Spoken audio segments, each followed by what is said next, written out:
Sometimes, something very, very small sets something much, much larger into motion. It all started when designer Karl got a brief to make a lamp with a great design at an impossibly low price. Me and a colleague decided to meet at the local pub. We came up with an idea and we scribbled it all down on a cocktail napkin.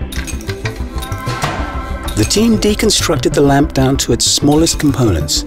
The lampshade is used as packaging to hold the pieces in place, and the stand is divided into two curved plastic funnels that meet in the middle to add strength to the base. The result of this endeavor was Lampan, an Ikea bestseller.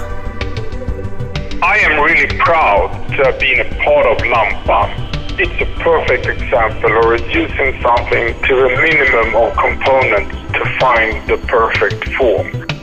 A small idea grew into a big success. Now that's what we call an example of a bright, shining classic.